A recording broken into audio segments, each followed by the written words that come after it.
The carriage, or rather the hired motor car that smelled of pipe tobacco and damp wool, turned onto the gravel drive at 3:20 on a Tuesday afternoon, and Miriam Holt did not say a word when she saw what waited for her at the end of it.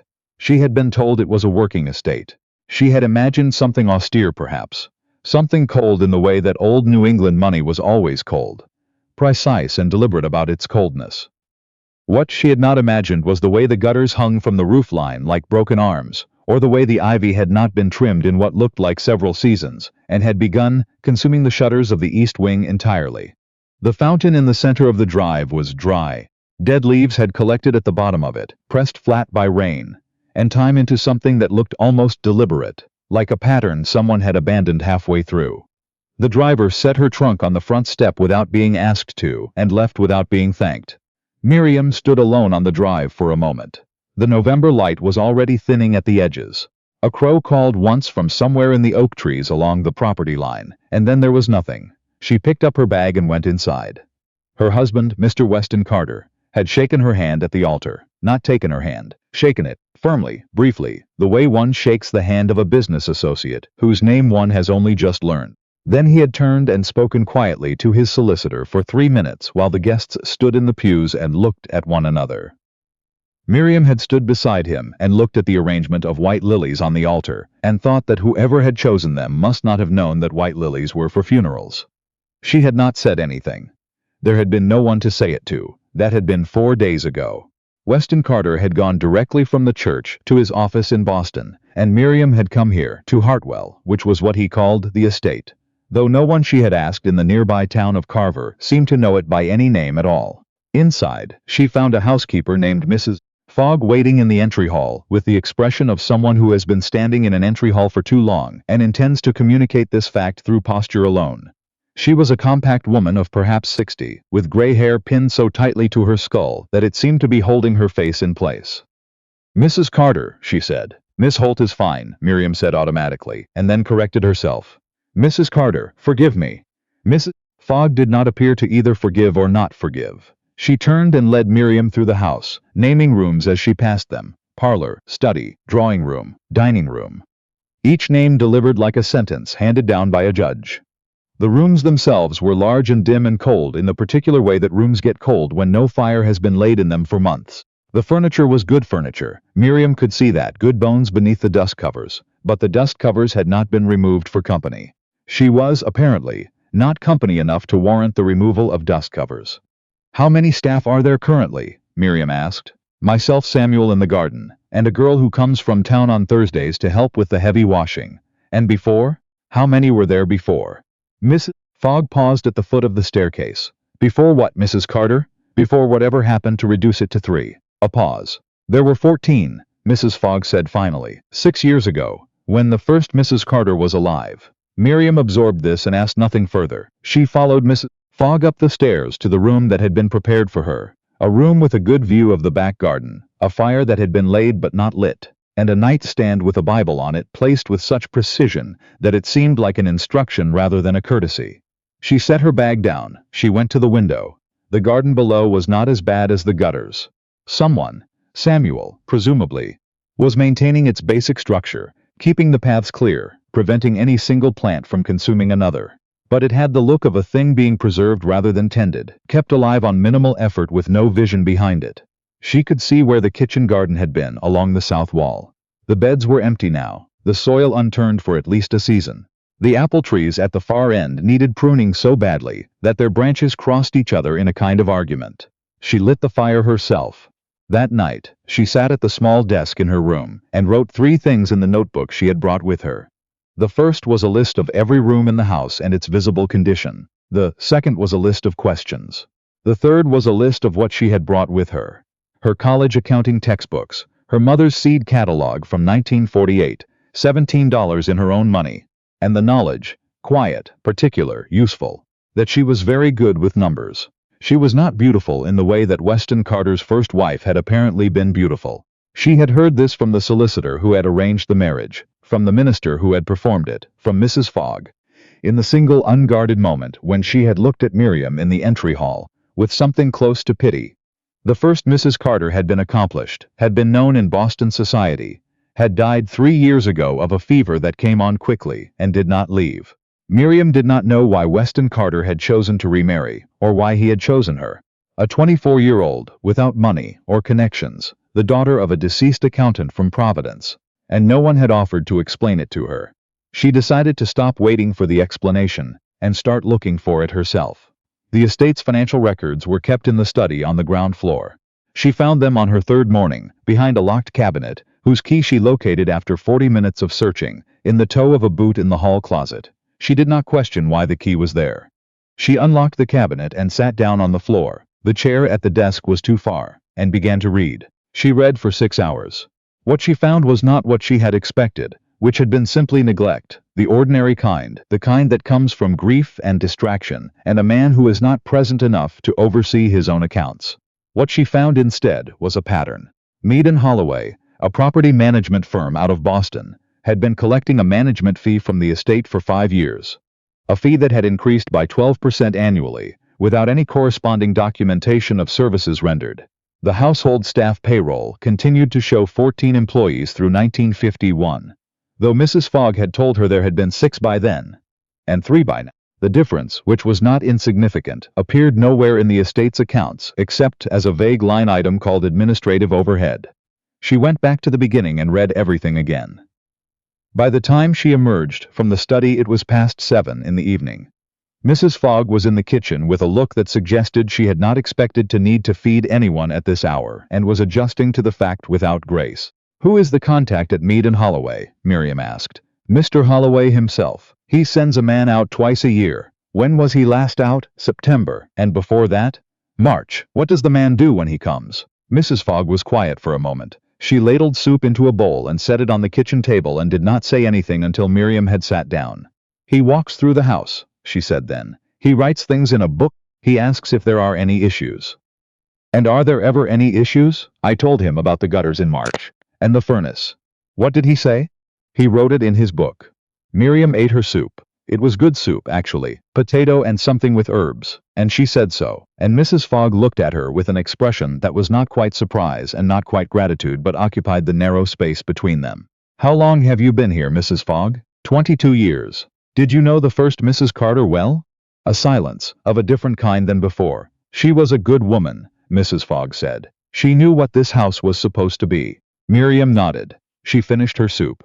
She took her bowl to the sink and washed it herself, which she could see was not what Mrs. Fogg had expected, and went back to the study. She wrote a letter to Mead & Holloway that evening, requesting a full accounting of services rendered against fees collected for the past 5 years. She wrote it carefully, in the specific language her father had taught her, the language of someone who knows exactly what they are asking for, and exactly why.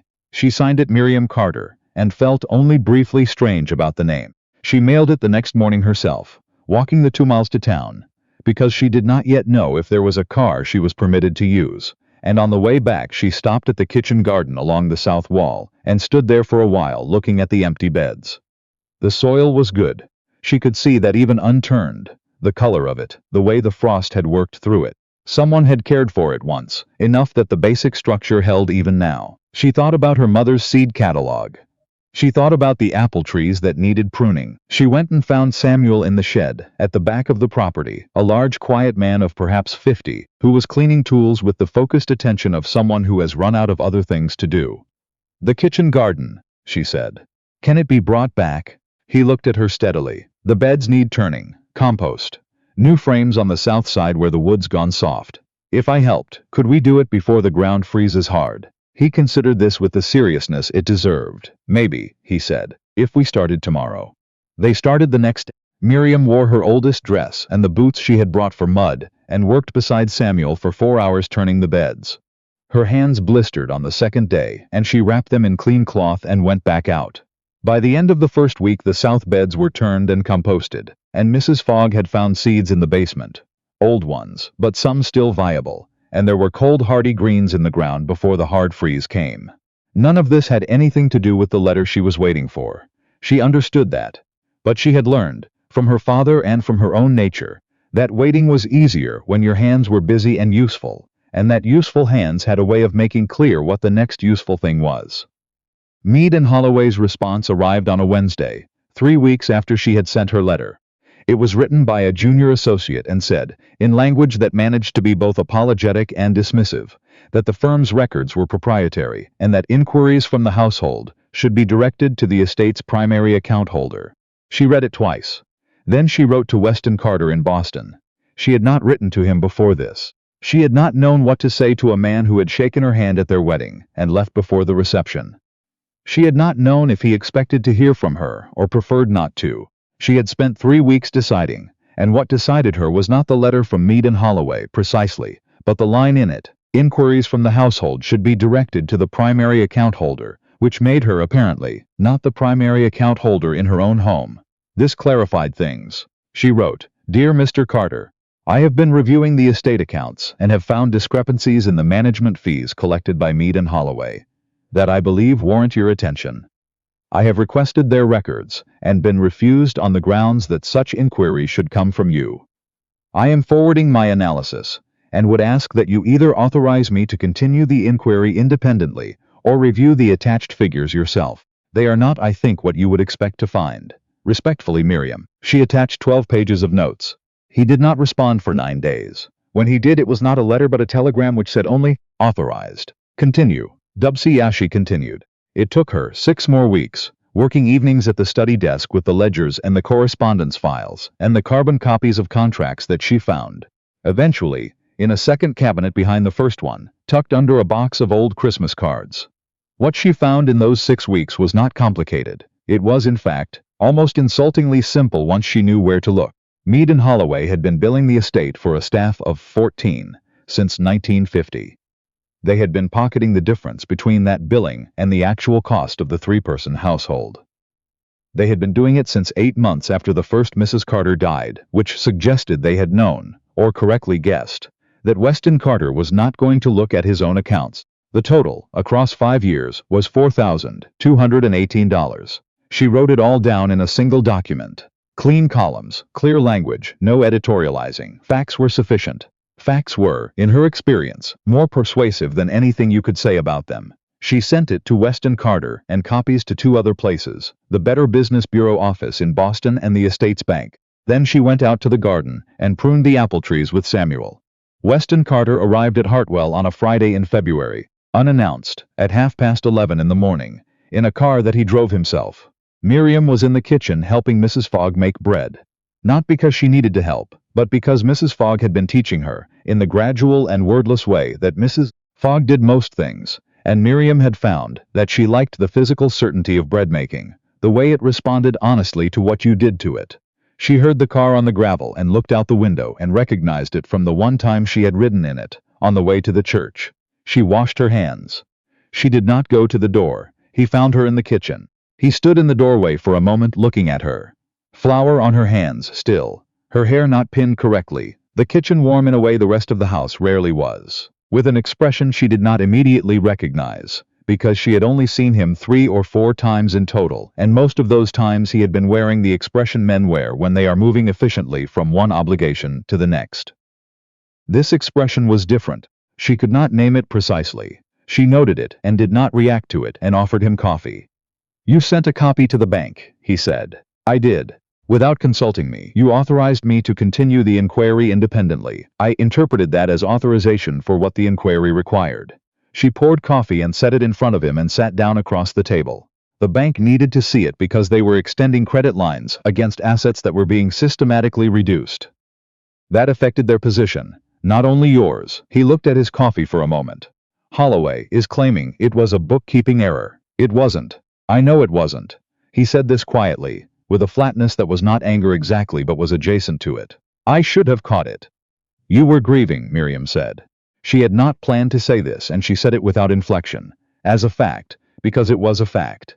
People use grief. It isn't a character failing to have been human. He looked at her then, directly at her, in a way he had not done at the wedding or at any of the 3 brief meetings before it. She held the look and did not look away and did not smile and did not reach for anything to fill the silence. "The document you sent was very well done," he said finally. "I know," she said. He blinked. She thought she saw something shift in his face, something that might have been a different kind of looking. "There's also the matter of the furnace," she said, "and the gutters. and the east wing shutters, which are being consumed by ivy. I have a list if you'd like to see it. Of course you do, he said, and it was not said unkindly. He stayed 3 days. He walked through the rooms with her, without the dust covers now.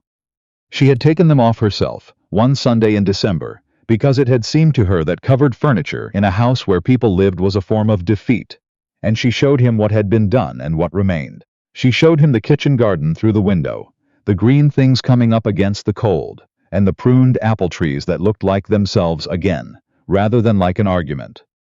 She showed him the ledgers, and walked him through the analysis, and answered his questions plainly. She did not apologize for anything, and she did not perform modesty about the work she had done, because modesty about honest work had always seemed to her a waste of everyone's time. On his second evening he sat across from her at the dining room table, the dining room that had a fire in it now, and candles, because Mrs. Fogg had apparently decided at some point in the past weeks that this was what the dining room was for, and he was quiet for a long time, the way people are quiet when they are thinking about something other than what is immediately in front of them. I don't know why my father chose you, he said. It was his father who had arranged the match. She had learned this from the solicitor. His father, who had known her father, who had trusted her father's judgment about accounts, and had apparently extended this trust posthumously in an unexpected direction. I don't know either, Miriam said. I've stopped trying to determine whether it matters. He looked at her. And what have you replaced it with? Determining what needs to be done next, she said. There's always something that needs to be done next. He left on Sunday morning, and before he left he told her that Mead and Holloway's contract was being terminated, and that the matter was being referred to the district attorney's office, and that she would receive, from the bank, a restoration of the estate funds concurrent with what could be recovered. He said it all standing in the front hall, with his coat on, efficiently, the way he conducted most things, and then he paused, with his hand on the door, and turned back once. The kitchen garden, he said. I haven't seen it in years. It looks like it used to. Almost, Miriam said. It'll be closer to itself by April. He nodded. He left. She went back to the kitchen where Mrs. Fogg was washing the breakfast things with her back to the door, and the particular set of shoulders that meant she was declining to have a reaction to anything that had just occurred. He'll come back, Mrs. Fogg said without turning around. I expect he will, Miriam said. The furnace still needs replacing. Mrs. Fogg made a sound that was not quite a laugh. It was enough. He came back in March, then in April. By May he was coming every other week, and staying until Sunday, and the pattern of it had established itself so quietly that Miriam only noticed it had changed when she realized she had begun leaving a lamp on in the front hall on Friday evenings, not consciously. Just leaving it on. He had found, she understood gradually, that there was nothing in his Boston office that required him as urgently as he had always believed. She did not say this to him. Some things that were true were more useful as things he discovered himself. What she watched instead was the way he was in the house. How he walked through the rooms without the braced shoulders look of a man moving through something he'd rather not be looking at. How he came to the kitchen one Saturday morning in May and poured himself coffee, and sat at the table while she wrote out seed orders. Not talking, just sitting, in the way that people only sit in rooms that they have decided belong to them. In June he found her in the kitchen garden in the early morning, before the heat came, working along the bean rows with her hands. He came through the gate in the south wall, and stopped and looked at the garden for a long time, without saying anything. It was a full garden now. The beds she and Samuel had turned in November, planted in spring, coming up dense and honest in the June light. The apple trees had bloomed in April, and there were small green apples visible now if you knew where to look. Miriam, he said. She looked up. She had not heard him use her given name before. She did not make anything of it outwardly. She waited. I owe you an accounting, he said. He said it the way she spoke about accounts, directly, without decoration. I was told by my father to marry again before the estate could be signed over to me. It was a condition of the inheritance. I was told this 6 months after Helen died, and I was not myself. I agreed to the arrangement because it required the least of me at the time I had the least to give. I want you to know that I understand what I did, what I cost you in doing it. Miriam set down her trowel.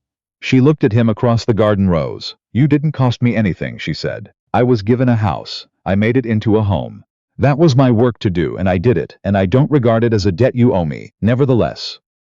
What I want, Miriam said quietly and clearly, is for you to be honest about what you're doing when you come here. You come every 2 weeks, and you stay until Sunday and you sit in the kitchen while I work. I don't require an explanation for that. I just want you to be honest about what it means." He was quiet for a long time. The garden was very still in the early morning. "I think," he said, "it means that this is where I want to be." She looked at him. He looked back. "Then come inside," she said. "There's coffee, and I need someone to hold the other end of the beanstalks while I tie them." He came inside. That was how it began, which was not how most things begin in stories. Not with declarations or dramatic reversals, or a moment whose significance is announced by the weather. It began with beanstalks on a Tuesday morning in June, and a man who finally knew the name of the room he had been standing outside of for months, and a woman who had known for some time what the room contained but had decided, with characteristic practicality, to wait until he found the door himself. The estate, Hartwell, which the town of Carver came to know by name in the following years, because there were people working it again and produce at the summer market, and light in the windows at all hours of the evening, was never again what it had been before neglect found it. It was better. It was a place where something was actually happening, where the work was visible and the care was visible, where the kitchen garden in July looked like an argument someone had decided to win, which is a different thing entirely from a garden that has simply never been lost. Miriam Carter kept the accounts herself. Precise, clear, twice yearly audited by a firm she had chosen and vetted personally. She knew every number and what it meant and where it came from, and when the estate turned its first profit in 11 years, in the autumn of 1955, she noted it in the ledger and then went outside to find Weston in the garden with Samuel, doing something unnecessary to the fence along the property line, because he had learned by then that keeping one's hands busy was a way of keeping one's mind honest. She showed him the ledger line. He looked at it. He looked at her. "You knew it would come back," he said. "I knew the soil was good," she said. The rest followed. He took her hand then, not to shake it, not to discharge an obligation, just to hold it for a moment, in the late October light, while the apple trees along the far end of the garden dropped their last leaves into the grass and the year moved, as all years do, toward whatever came next.